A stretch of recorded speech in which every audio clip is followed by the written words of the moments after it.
वंदे मातरम, वंदे भारतम, वंदे अखिल विश्वम। आज सज्जनों, हम चर्चा करते हैं एक शब्द विशेष की। यह शब्द विशेष रूप से राजनीतिक क्षेत्र में, साहित्य के क्षेत्र में, कला जगत में, रचना धर्मिता के अनेक क्षेत्रों में इस शब्द का उपयोग होता है और इस शब्द को कहते हैं विमर्श। ये विमर्श क्या है?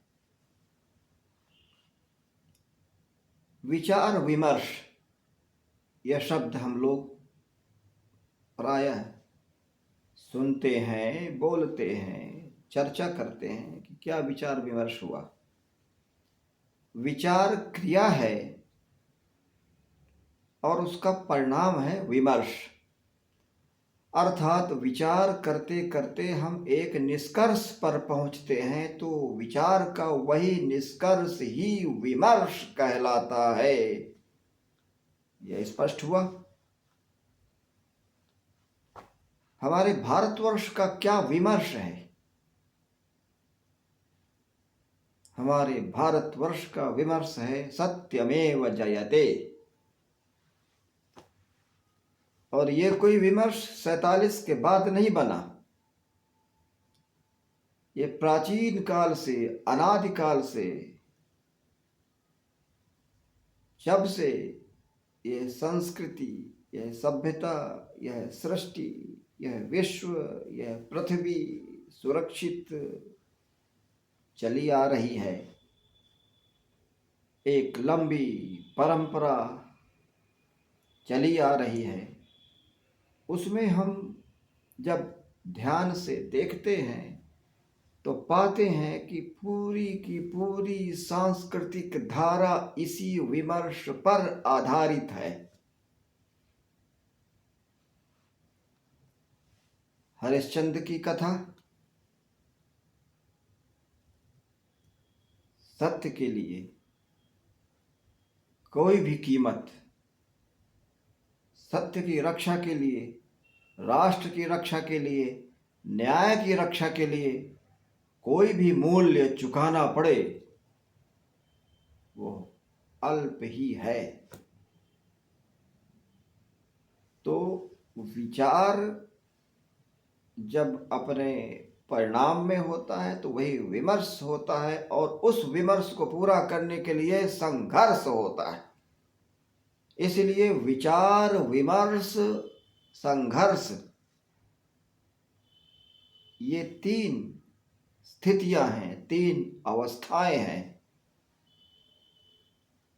जो विमर्श से आरंभ होती हैं और संघर्ष के उपरांत शांत होती है। तब उस विमर्श की स्थापना होती है। हम रामायण काल में देख लें, सत्यमेव जयते अर्थात न्यायमेव जयते, अर्थात धर्ममेव जयते, अर्थात उचितमेव जयते, अर्थात श्रेष्ठमेव जयते। ये सब सत्यमेव जयते के ही उप अंग हैं। भगवान राम ने क्या किया? विमर्श की स्थापना के लिए संघर्ष किया और संघर्ष के उपरांत सत्य की स्थापना की, अन्यायों का समूलोच्छेदन किया। भगवान कृष्ण ने क्या किया? पूरा का पूरा महाभारत ही महाविमर्श है।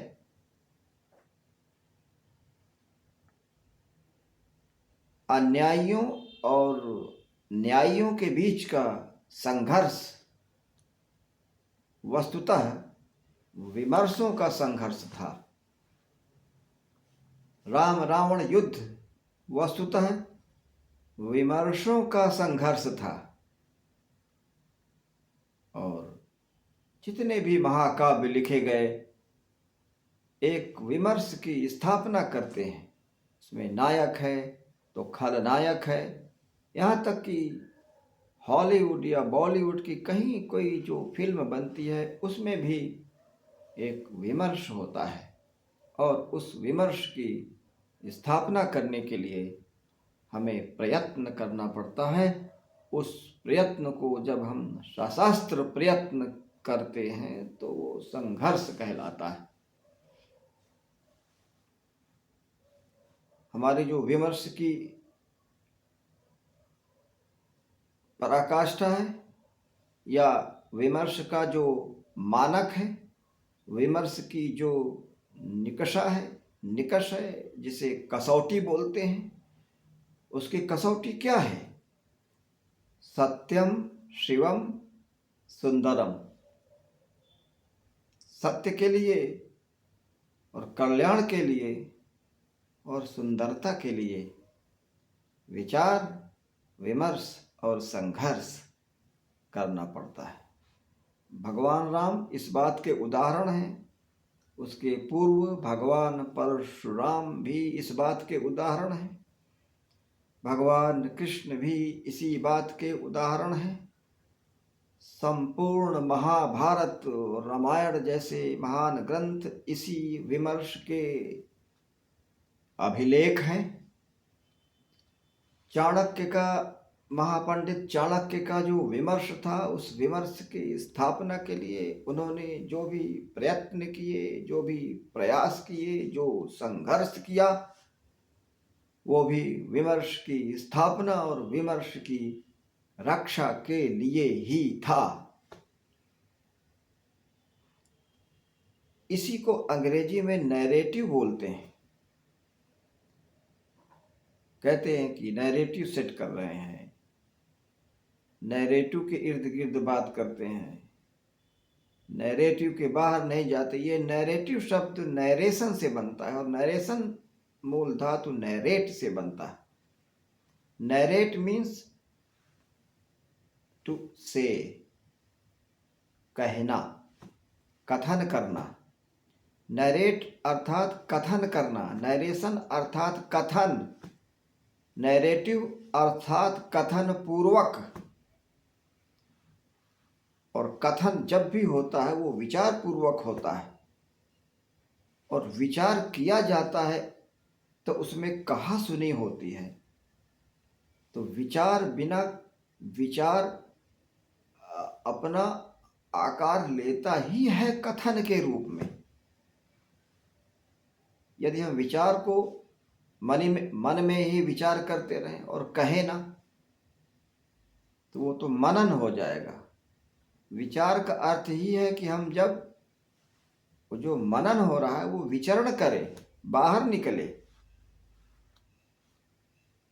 चरई वेति अर्थात विचार करते रहो, विचार करते रहो, ऐसे ही चलते रहो, ऐसे ही विचार करते रहो। इन संस्कृत के शब्दों के पीछे जो बहुत बड़ी परंपरा है, जो बहुत बड़ी एक श्रृंखलाबद्ध चिंतन प्रक्रिया है और उसी का परिणाम है ये विमर्श। तो नैरेटिव शब्द भी विमर्श का ही पर्यायवाची है या भाषांतरण है। वो आंग्ल भाषा का शब्द है, अंग्रेजी का शब्द है, इंग्लिश का शब्द है, इसलिए। परंतु बात एक ही है। अब यहाँ हम जब कहते हैं सत्यमेव जयते, तो इसका अर्थ है बलमेव जयते। सत्यनिष्ठ बल और असत्यनिष्ठ बल में जब युद्ध होगा तो जिसका बल अधिक होगा वही विजयी होगा। विजयी होने के लिए केवल सत्यनिष्ठ होना आवश्यक नहीं है, उसके लिए बलशाली होना आवश्यक है। भगवान राम रावण से अधिक बल नहीं होता उनके पास, तो कैसे विजयी होते, कैसे इस विमर्श की रक्षा कर पाते। महाभारत में भगवान श्री कृष्ण नहीं होते तो पूरे महाभारत के समस्त योद्धा शकुनी की उंगलियों पर नाचते थे, जो कि अत्यंत तीक्ष्ण बुद्धि, अत्यंत कूटनीतिक, अत्यंत दूरदर्शी और एक विमर्श को चलने वाला कि मुझे इस कुरुवंश का सर्वनाश करना है। और उसके लिए उसने दुर्योधन को अपना मोहरा बनाया और उसके माध्यम से उसने भीष्म पितामह को परास्त किया, मरवा ही दिया। युद्ध न होता तो ये सब न होता। कहने का अर्थ ये है कि शकुनी का अपना विमर्श था, और जो सनातन विमर्श है, सत्यमेव जयते, जो सत्यनिष्ठ नहीं है वो असत्यनिष्ठ होगा, जो असत्यनिष्ठ नहीं है वो निश्चित रूप से सत्यनिष्ठ होगा। तो विमर्श किसे कहते हैं आप भली भांति समझ चुके होंगे। अब आपको विमर्श शब्द के नाम पर जो भ्रांतियां होती हैं वो भ्रांतियां आपको नहीं होंगी।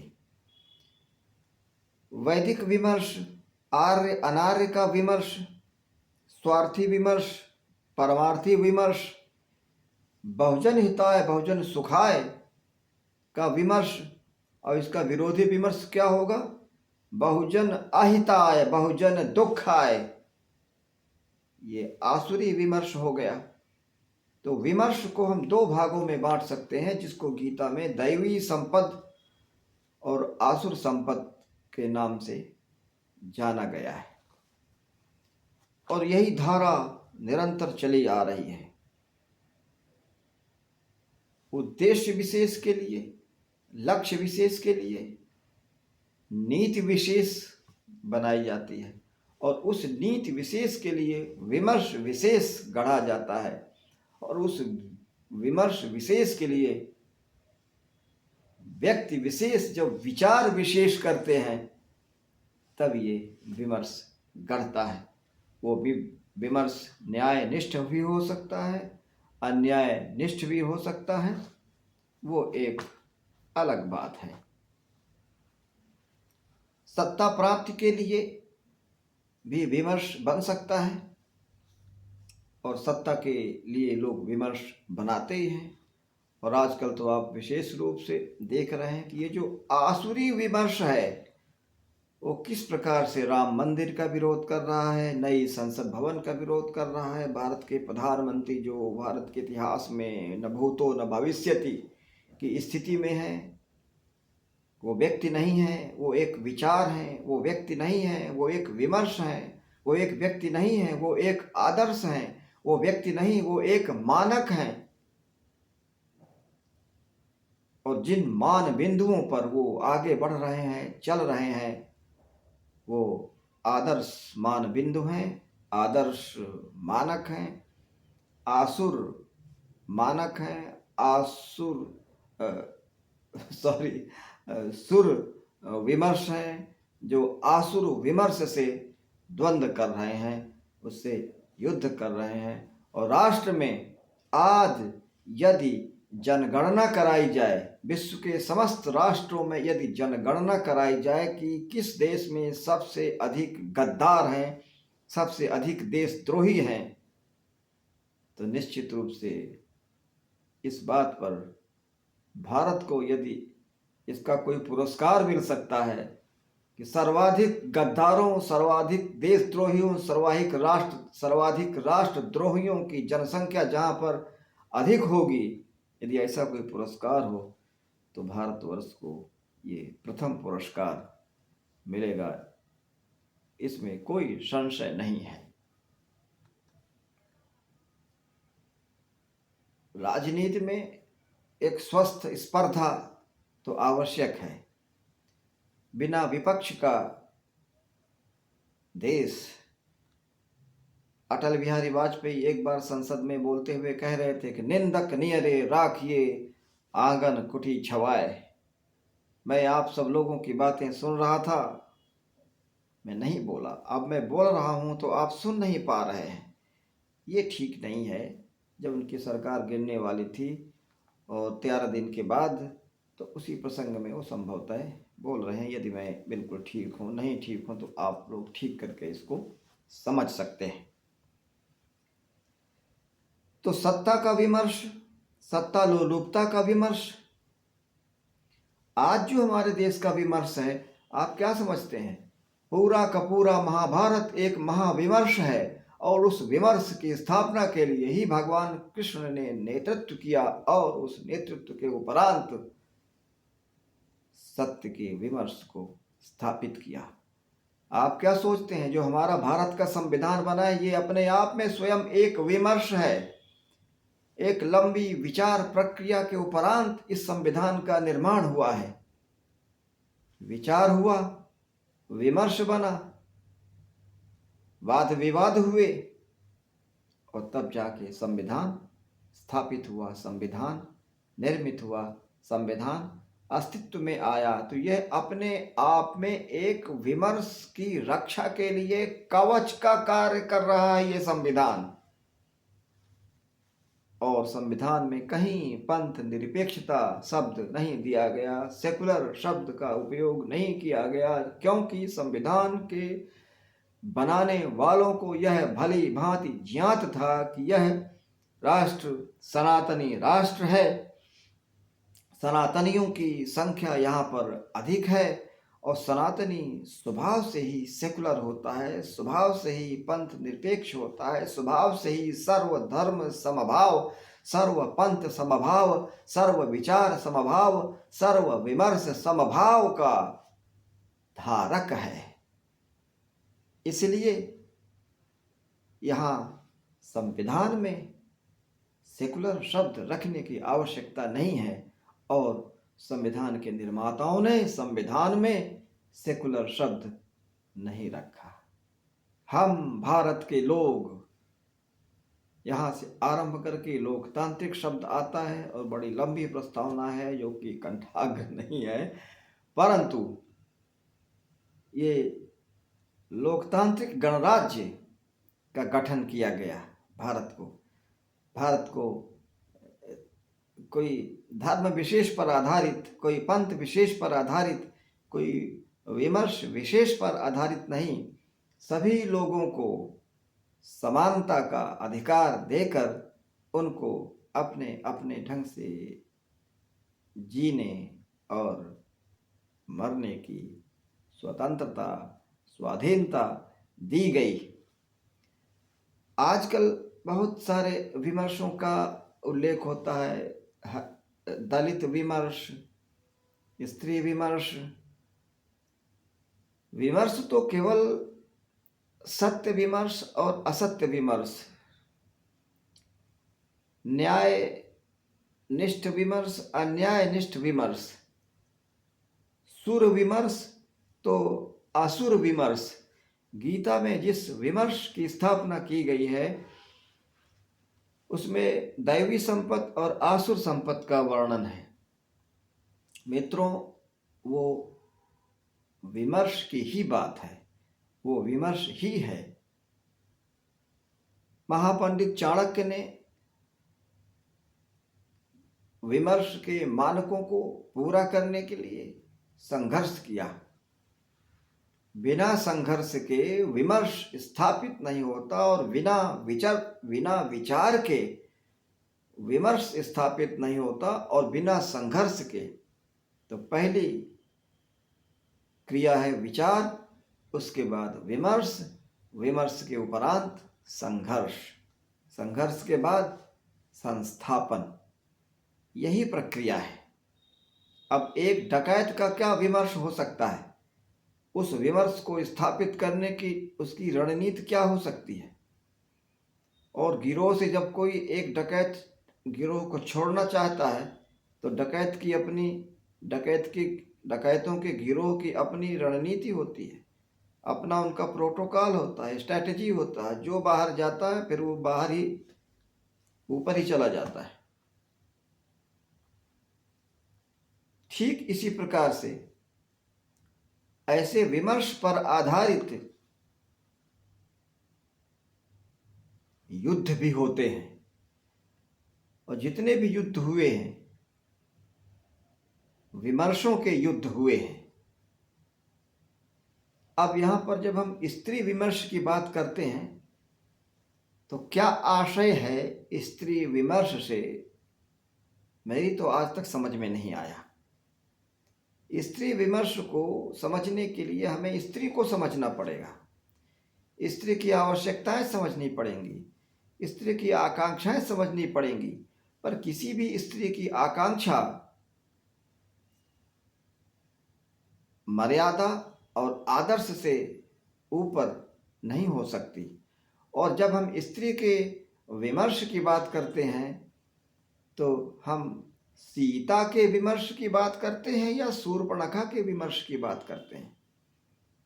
ये जितने स्त्री विमर्श के पक्षधर हैं या जो स्त्रियां स्त्री विमर्श की चर्चा करती हैं, मैं उनसे, मेरी ये जिज्ञासा है, मैं ये जानना चाहता हूँ कि क्या आशय है आपका स्त्री विमर्श से। शूर्पणखा का विमर्श कि राम को पाने के लिए, सीता के वध के लिए वो तत्पर हो गई। आज इसकी भी यदि जनगणना हो जाए कि हमारे देश में सीता की जनगणना हो जाए, सीता जैसे चरित्र की स्त्रियों की जनगणना हो जाए और शूर्पणखा जैसे स्त्रियों की जनगणना हो जाए, तो मुझे पूरा विश्वास है कि शूर्पणखा भारी बहुमत से विजयी होगी, उनकी जनसंख्या अधिक होगी। जिसके मन में कोई नियम निष्ठा नहीं है, अपने सुख के लिए किसी को दुखी करना, अपने आप को सुखी बनाए रखने के लिए किसी को दुखी बनाए रखना, अपने सुख के लिए किसी को दुख देना, क्या यही स्त्री विमर्श है?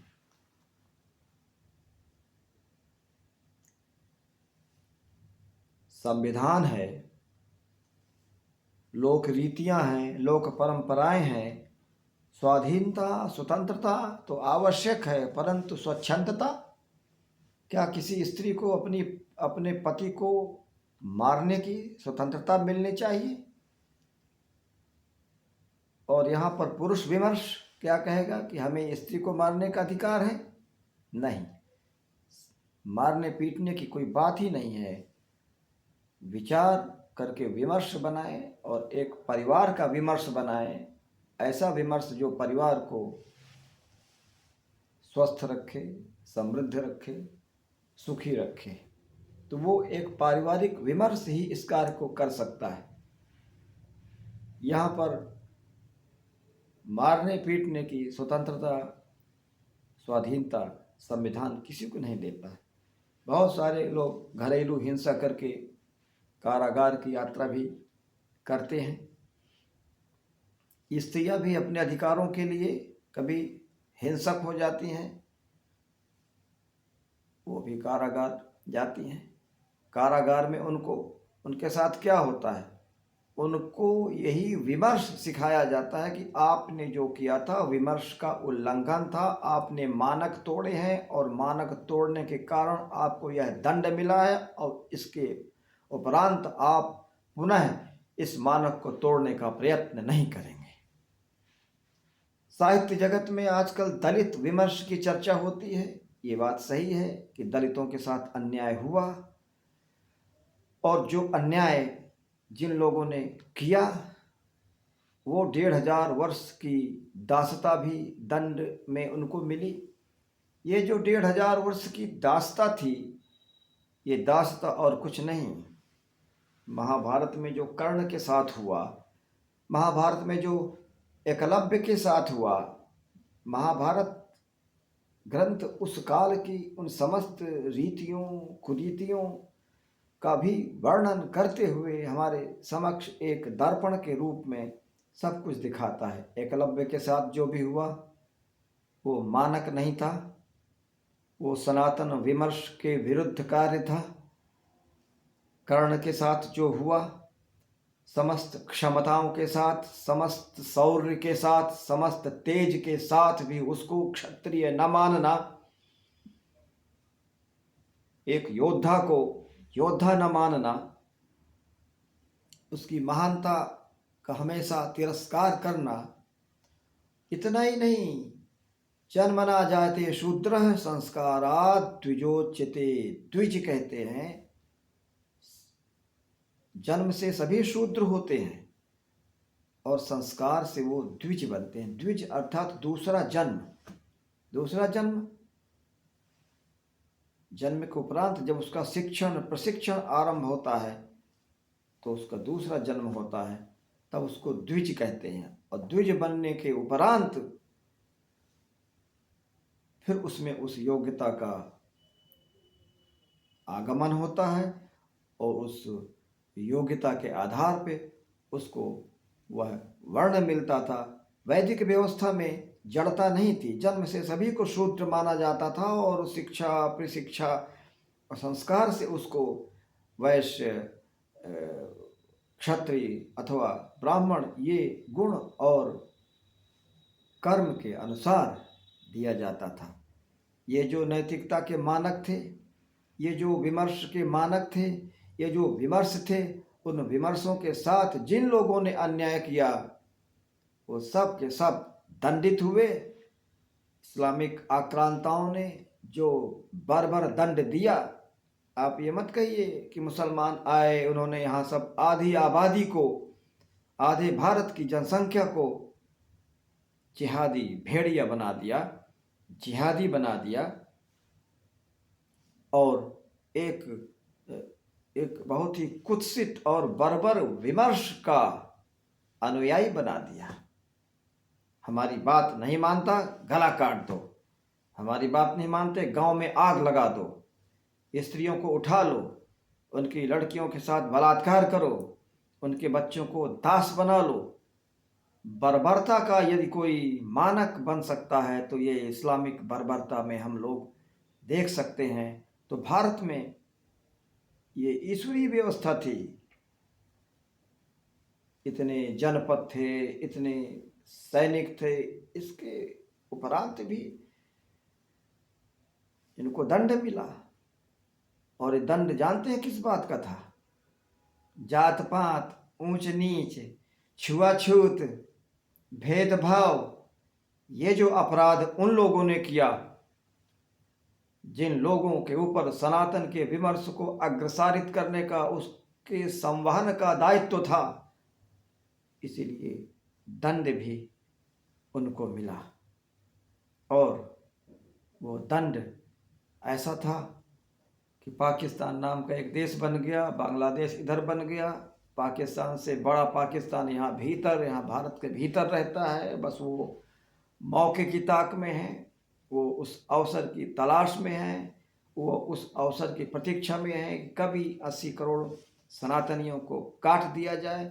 ये उनका विमर्श है, मैं कोई आरोप नहीं लगा रहा, ये उनका विमर्श है, उनकी घोषणाएं हैं। और उन घोषणाओं को पूरा करने के लिए वो लोग लगे हुए हैं। तो हमें अपने विमर्श की रक्षा करने के लिए सन्नद्ध रहना होगा और ये मूर्खतापूर्ण विमर्शों की भ्रांति से बचकर राष्ट्र सर्वोपरि, मानवता सर्वोपरि, बहुजन हिताय बहुजन सुखाय के आधार पर हमें एक पंथ निरपेक्ष लोकतांत्रिक विश्व के निर्माण में अपनी भूमिका निभानी होगी। यही है ये विमर्श का इतिहास और यह विमर्श की चर्चा जो मैंने आपसे की। मुझे प्रसन्नता है कि आपने ध्यान से सुना, ध्यान से समझा और अंत में इसको लाइक करें, शेयर करें और हाँ, कमेंट अवश्य करें और चैनल को सब्सक्राइब भी करें ताकि यह विमर्श पर परामर्श, विचार विमर्श, परामर्श, चर्चा, परिचर्चा वाद विवाद और विमर्शों के मानक को हम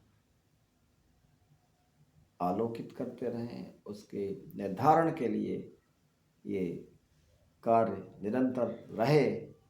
इसी के साथ यहीं पर हम लेते हैं विराम। वंदे मातरम, वंदे भारतम, वंदे अखिल विश्वम।